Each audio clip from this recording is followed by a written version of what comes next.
ಪ್ರಾದೇಶಿಕ ಪಕ್ಷವಾದ ಜೆಡಿಎಸ್ ಸ್ಥಾಪನೆಯಾಗಿ 25 ವರ್ಷದ ಸಂಭ್ರಮಾಚರಣೆ ಹಿನ್ನೆಲೆಯಲ್ಲಿ ಪಕ್ಷದ ಚಟುವಟಿಕೆಗಳು ಜೋರಾಗಿವೆ. ಜೆಡಿಎಸ್ ರಾಷ್ಟ್ರೀಯ ಅಧ್ಯಕ್ಷರಾದ ಎಚ್.ಡಿ. ದೇವೇಗೌಡ, ಕೇಂದ್ರ ಸಚಿವರಾದ ಎಚ್.ಡಿ. ಕುಮಾರಸ್ವಾಮಿ ಹಾಗೂ ರಾಜ್ಯ ಯುವ ಅಧ್ಯಕ್ಷರಾದ ನಿಖಿಲ್ ಕುಮಾರಸ್ವಾಮಿ ಅವರ ಆದೇಶದ ಮೇರೆಗೆ ಬೆಳಗಾವಿ ಜಿಲ್ಲೆಯ 18 ಮತಕ್ಷೇತ್ರಗಳಲ್ಲಿ ಪ್ರಮುಖ ಕಾರ್ಯಕರ್ತರಿಗೆ ಭೇಟಿ ನೀಡುವ ಕಾರ್ಯಕ್ರಮ ಹಮ್ಮಿಕೊಳ್ಳಲಾಗಿದೆ. ಅದರ ಭಾಗವಾಗಿ ರಾಯಬಾಗ್ ಪಟ್ಟಣದಲ್ಲಿ ಕಾರ್ಯಕರ್ತರ ಸಭೆ ಹಾಗೂ ಪತ್ರಿಕಾಗೋಷ್ಠಿ ನಡೆಸಲಾಯಿತು.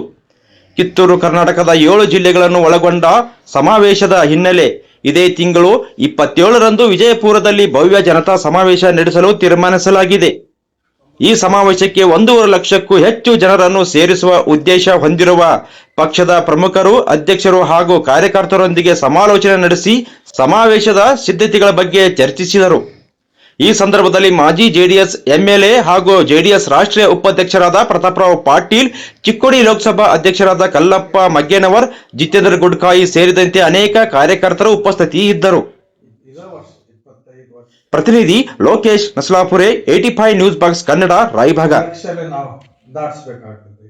ಎರಡು MP ಎರಡು ಇವರ ನಮ್ಮ ಲಿಂಗಾಯತ ಸಮಾಜದವರ ಬೈಲೊಂಗಲ್ ತಾಲೂಕದವರ ಮತ್ತು ಬೆಳಗಾಂ ಸಿಟಿ MP ಇರೋದು.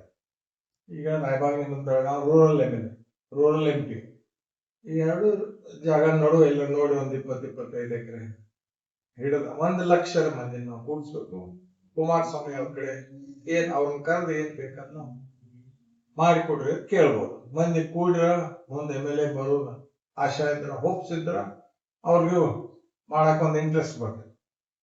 ಆ ಲೆಕ್ಕಲೆ ಆ ಪ್ರಯತ್ನ ಮಾಡಕತ್ತನು. ಎಷ್ಟು ಸಾಧ್ಯತೆ ಅಷ್ಟೆ.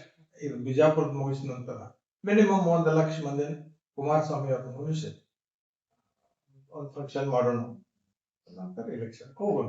ಬಿಜಾಪುರ ಸಮಾವೇಶಕ್ಕೆ ಯಾವ್ಯಾವ ಮತಕ್ಷೇತ್ರಕ್ಕೆ ಜನ ಆಗಿರ್ತಕ್ಕಂಥ ರಾಷ್ಟ್ರೀಯ ಉಪಾಧ್ಯಕ್ಷರಾಗಿರ್ತಕ್ಕಂಥ ಪ್ರತಾಪಣ್ಣ ಪಾಟೀಲ್ ಹಾಗೂ ನಮ್ಮ ಚಿಕ್ಕೋಡಿ ಲೋಕಸಭಾ ಅಧ್ಯಕ್ಷರಾಗಿರ್ತಕ್ಕಂಥ ಕಲ್ಲಪ್ಪ ಮೆಗಣ್ಣವ್ರಿ,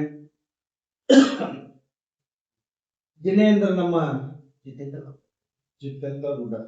ಜಿತೇಂದ್ರ ಗುಡ್ಡಕಾಯಿ ಅವ್ರೆ, ಸೋನಾಲ್ಕರ್ ಅವ್ರೆ ಹಾಗೂ ನಮ್ಮ ಇಲ್ಲೇ ರಾಯಬಾಗ್ ಮತಕ್ಷೇತ್ರದ ತಾಲೂಕು ಅಧ್ಯಕ್ಷರು, ಎಲ್ಲ JDS ಕಾರ್ಯಕರ್ತರು ಇವತ್ತು ನಾವು ಕೂಡಿದ ಉದ್ದೇಶ ಏನಂತಂದ್ರ, ನಮ್ದು ಈ ಪ್ರಾದೇಶಿಕ ಪಕ್ಷ ಹುಟ್ಟಿ 25 ವರ್ಷ ಆಯ್ತು.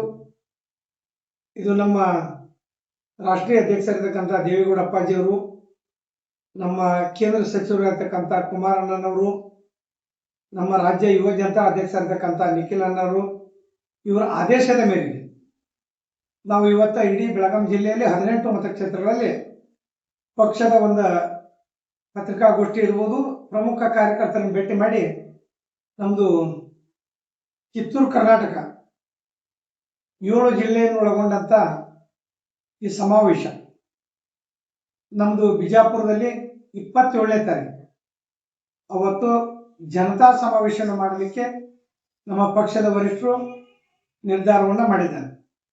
ಆ ನಿಮಿತ್ತವಾಗಿ ಮೊದಲನೇ ಕಾರ್ಯಕ್ರಮವನ್ನು ಹಾಸನದಲ್ಲಿ, 2ನೇ ಕಾರ್ಯಕ್ರಮವನ್ನ ಬಿಜಾಪುರದಲ್ಲಿ.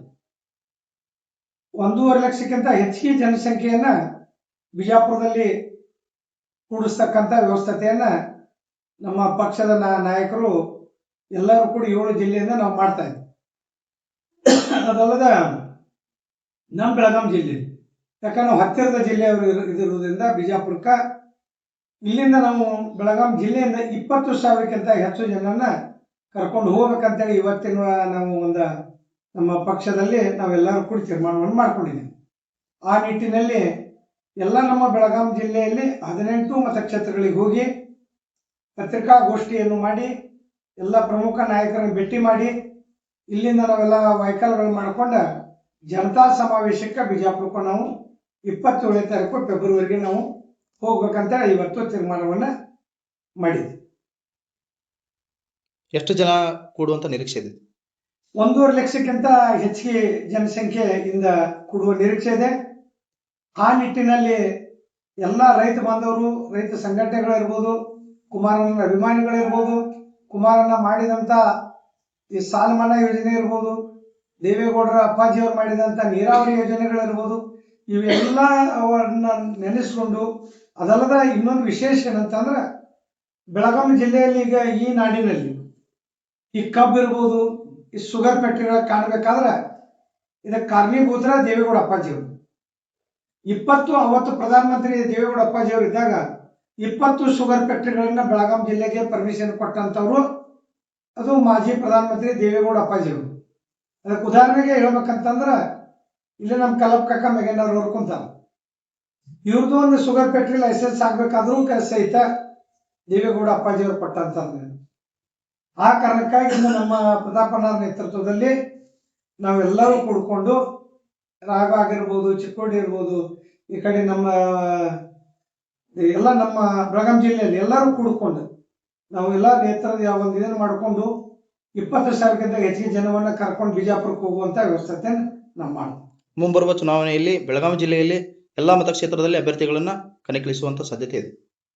18 ವಿಧಾನಸಭಾ ಮತಕ್ಷೇತ್ರ ಇರುವುದರಿಂದ NDA ಪಕ್ಷದಿಂದ ಅಂದ್ರೆ ಬಿಜೆಪಿ ಮತ್ತು JDS ಇವೆರಡೂ ಪಕ್ಷದಿಂದ 18 ಅಭ್ಯರ್ಥಿಗಳನ್ನ ನಾವು ಬೆಳಗಾವಿ ಜಿಲ್ಲೆಯಲ್ಲಿ ಹಾಕ್ತೀವಿ. ತಾಲೂಕ್ ಪಂಚಾಯತ್ ಇರ್ಬೋದು, ಜಿಲ್ಲಾ ಪಂಚಾಯತ್ ಇರ್ಬೋದು, ಇವು ನಗರಸಭೆ ಇರ್ಬೋದು, APMC ಇರ್ಬೋದು, ಇವೆಲ್ಲವೂ ಸಹಿತ ಎಲ್ಲ ಬಿಜೆಪಿ ಮತ್ತು JDS ಕೂಡಿಕೊಂಡ ಅಭ್ಯರ್ಥಿಗಳನ್ನ ಹಾಕ್ತಕ್ಕಂಥ ವ್ಯವಸ್ಥೆ ನಾವು ಜಿಲ್ಲೆಯಲ್ಲೇ ಮಾಡ್ತೇವೆ. ಈ ಕಾಂಗ್ರೆಸ್ದ ಒಂದು ಭ್ರಷ್ಟಾಚಾರದ ವಿರುದ್ಧ ಈ ಜನ ಬ್ಯಾಸೋತ್ ಹೋಗ್ಯಾರು. ಮತ್ತು ಇದು ಸರ್ಕಾರ ಏನೂ ಕೆಲಸ ಇಲ್ಲಕ್ಕ ಈ ಎಲ್ಲ ಗ್ಯಾರಂಟಿಗಳ ಕೊಟ್ಟ ಇವರೆಲ್ಲ ದಿವಾಳಿ ಗೆದ್ದಾರು. ಈ ದಿವಾಳಿ ಗೆದ್ದ ಸರ್ಕಾರವನ್ನ ಹೊರಗೆ ತೆಗಿಬೇಕಂತ ಜನರೇ ತೀರ್ಮಾನ ಮಾಡಿದಾಗ ಮುಂದಿನ ಸರ್ಕಾರ 2028ಕ್ಕೆ NDA ಸರ್ಕಾರ ಕುಮಾರಣ್ಣ ಇರ್ಬೋದು, ನಮ್ಮ ಬಿಜೆಪಿ ನಮ್ಮ NDA ಕೂಟಿರ್ಬೋದು, ಇವೆಲ್ಲ ಕೂಡ್ಕೊಂಡ 2028ಕ್ಕೆ NDA ಸರ್ಕಾರ ಬಂದೇ ಬರ್ತೈತೆ ಅಂತ ಹೇಳಲಿಕ್ಕೆ ನಾವು